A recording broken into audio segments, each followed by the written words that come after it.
Tu es pauvre, elle est pauvre et vous vous mariez. Pour donner la pauvreté au carré. C'est fou quand même. Hein? Que tu es pauvre, elle est pauvre, vous vous mariez pour donner la pauvreté au carré qui va engendrer maintenant les enfants potentiellement pauvres. Non, c'est quand même terrible. Par exemple, pendant le mois de décembre, il y a des mariages. Allez au mariage. Je vous prends un exemple d'endroit où vous pouvez aller et qui ne nécessite même pas d'invitation, ni de payer. Vous pouvez aller à la mairie. Vous décidez que durant le mois de décembre, tous les samedis, je vais être à la mairie. Vous vous rendez dans une mairie tous les samedis. Vous allez voir qu'il y a des mariages. Et pour entrer à la mairie pendant le mariage, on ne demande pas le billet. Vous entrez juste à la mairie.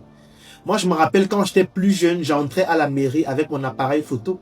Je faisais comme si j'étais le caméraman ou l'un des caméramans. Puisqu'en général, il y en a plusieurs. Donc du coup, quand on te voit avec la caméra, on se dit, bon, c'est un gars qu'on a pris pour faire aussi les vidéos. Donc je me levais le samedi, je prenais ma caméra, je partais à la mairie. Dès que j'arrive à la mairie, je commence à filmer seulement. Je ne demande la permission de personne. J'active ma caméra, je prends les vidéos, je prends les photos. Mais je ne suis pas seulement venu prendre les vidéos et les photos. Oui, c'est un élément, mais ce n'est pas tout. Pendant que je prends les vidéos, je prends les photos. Si je cible quelqu'un qui paraît intéressant, je lui dis vraiment, madame, vous êtes très bien habillée et en plus vous sentez très bon. Est-ce que vous permettez que je vous prenne une très belle photo afin d'immortaliser ce moment? Elle commence à sourire. Oui, c'est gentil, d'accord, il n'y a pas de problème. Vous voulez qu'on prenne la photo où? Alors, je vais vous montrer parce que voilà, étant donné que la lumière est distribuée de telle façon, je propose que vous puissiez vous positionner ici. Comme ça, je vais vous prendre une photo avec le coucher du soleil qui permet de... J'explique quelque chose que j'ai lu tout à l'heure en venant là. Je prends une belle photo. Pour lui envoyer la photo, je vais envoyer comment? Toi-même, donne la réponse. Je vais envoyer la photo comment? Puisque quand j'ai fini de filmer, elle va me demander comment je fais pour avoir la photo. Ou même si elle ne demande pas, je vais lui dire, bon madame, pour vous envoyer la photo, parce que vous savez, une photo aussi belle doit être travaillée de la meilleure des manières. Je vais me donner toute cette soirée afin de pouvoir travailler votre photo. Est-ce que je peux avoir votre numéro WhatsApp afin de vous envoyer la photo demain matin? Ça fait déjà un contact non, que je viens d'avoir. Je vais lui envoyer la photo, mais sauf que j'ai déjà son contact. Et je peux faire comme ça 20 photos pendant la soirée, 30 photos. Il dit que le Bluetooth. Qui envoie les photos par Bluetooth? Il dit que mon téléphone n'a pas de Bluetooth. Il dit qu'on envoie par Bluetooth. Si c'est le Bluetooth, tu laisses. Il n'y a pas de airdrop Bluetooth, non. C'est numéro. Comment il t'offre une photo gratuitement? Le minimum qui est de me donner ton numéro. Tu dis airdrop, non. Téléphone. Tu envoies ça par WhatsApp. Oui. Si tu ne veux pas donner ton numéro, tu pars avec... Tu supprimes même ça. Il y a trop de gens à filmer. Et l'avantage, c'est que durant un même samedi, tu peux faire au moins 4 mariages. Et c'est ça qui est bien. Parce que dans pratiquement toutes les mairies, il y a des mariages. Et l'avantage, c'est que tu peux avoir les informations sur les mariages avant. Tu peux t'informer à la mairie avant parce qu'il y a toujours une publication dedans. Tu te renseignes. Il y aura tel mariage dans telle mairie. Tu te renseignes aussi sur ceux qui vont se marier. Hein, parce qu'il y a les mariages des pauvres. Il faut éviter au maximum les mariages des pauvres. Parce que quand les pauvres se marient, je ne comprends pas d'abord comment 2 pauvres se marient. Moi, j'ai jamais compris le concept. Tu es pauvre, elle est pauvre et vous vous mariez. Pour donner la pauvreté au carré. C'est fou quand même. Hein? Que tu es pauvre, elle est pauvre, vous vous mariez pour donner la pauvreté au carré qui va engendrer maintenant les enfants potentiellement pauvres. Non, c'est quand même terrible. C'est terrible. Normalement, il faudrait une loi pour interdire à 2 pauvres de se marier. On doit interdire ça. C'est un cataclysme. Parce que les enfants là vont devenir des bandits, des brigands qui vont agresser les gens. On doit mettre des conditions pour que 2 personnes puissent s'unir.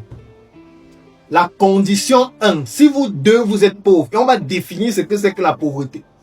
On met le type de patrimoine minimum que tu dois avoir pour ne pas être dans la catégorie des pauvres. Si vous 2, vous ne disposez de rien de tout ça, le mariage est interdit. Vous ne pouvez pas vous marier 2 pauvres. Ça veut dire que vous êtes d'abord pauvre individuellement. Pour vous marier, vous partez vous endetter, donc vous augmentez la pauvreté. Pour venir vous marier, pour donner la pauvreté au carré. Et ensuite, vous allez faire l'amour pour que naissent des enfants qui potentiellement, eux aussi vont devenir pauvres, ne pourront pas bénéficier d'une éducation de qualité parce que les parents pauvres ne peuvent pas payer une école qui coûte cher, vont vivre dans des quartiers de pauvres où il y a la drogue, où il y a la prostitution, où il y a tout, vont devenir potentiellement des bandits et des brigands qui vont agresser les gens dans la société, augmenter l'insécurité, tout ça parce qu'on a permis à deux pauvres de se marier. Moi, je suis contre ça. Je suis totalement contre. Il faut une loi pour interdire aux pauvres de se marier. Mais bon, comme je ne peux pas aussi mettre cette loi, je suis obligé aussi d'accepter comme ils ont fait. Donc, quand tu regardes les publications de banques, tu regardes aussi les mariages des pauvres. Il y a quelques critères qui te permettent de savoir. Tu peux le savoir facilement comment le mariage sera dans quelle mairie. Il y a des mairies d'un standing plus élevé. Il y a des mairies où quand les gens se marient là-bas, tu sais que c'est le mariage des pauvres. Donc tu regardes la mairie dans laquelle ça va se dérouler. Tu regardes l'église, ce sera dans quelle église. Il y a les églises où les riches se marient. Il y a les églises où les pauvres se marient. Donc il y a des petits critères comme ça. Bon, peut-être je vais faire une autre masterclass dessus. Donc je vais passer pour que ce soit pas trop long. Tu identifies les mariages, tu pars, tu filmes et tu as les contacts. Les réunions de famille, c'est pareil. Quand tu arrives à la réunion de famille, tu dois être quelqu'un de très curieux pour savoir dans la famille qui fait quoi. Dès que tu vois un profil qui est intéressant, tu dois avoir son contact, son numéro. Dès que la réunion de famille finit, maximum 48 heures après, visite d'entreprise chez lui, tu vas le rencontrer, tu essaies d'en savoir plus sur ce qu'il fait. Tu le closes, il devient partenaire, il devient collaborateur, il devient un associé. Donc dans la famille, tu dois avoir les contacts des personnes clés. Pareil, tu dois rechercher tous les réseaux professionnels d'anciens amis, d'anciens camarades de classe. Tous ceux avec qui tu as eu à faire quelque chose avant, anciens servants de messe, anciens de la mosquée, anciens de tout, tu cherches où ils sont. Si tu entends seulement qu'il y a un groupe d'anciens quelque chose que tu étais avant, tu dois être dans le groupe là. Parce que dans le groupe là, tu vas identifier les profils qui correspondent à ton produit ou à ton service. Tu crées le relationnel avec eux, tu augmentes le capital confiant, vous vous rencontrez régulièrement et tu les closes. Pareil pour les fêtes d'entreprise. En fait, tu ne dois louper aucune opportunité de faire du networking. C'est pour ça que je vous recommande de rejoindre Propulsion. Parce que c'est exactement ce que nous faisons à l'intérieur de cette communauté. Donc, ceux qui veulent rejoindre Propulsion, je donne encore une fois de plus le numéro WhatsApp, plus 237 697 24 79 61. Vous me faites un WhatsApp, je vais vous donner les modalités pour rejoindre le groupe. Une fois que vous allez rejoindre le groupe, je vais vous donner la base de données de tous les membres. Vous allez utiliser cette base de données pendant le mois de décembre pour pouvoir faire votre networking et pouvoir proposer des offres, trouver des partenaires, trouver de nouvelles personnes avec qui collaborer.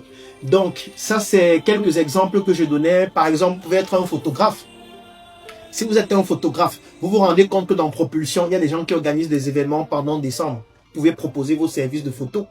Si vous avez un service traiteur, il y a des gens qui organisent des événements pendant décembre dans Propulsion, vous pouvez leur proposer vos services d'organisation d'événements. Si vous faites du marketing, il y a des entrepreneurs dans Propulsion qui proposent des biens et des services. Vous leur proposez vos offres de marketing, vous leur proposez vos offres de graphisme, vous leur proposez vos offres. Il y a tellement de choses que vous pouvez proposer. Et du coup, je viens à l'exercice 3.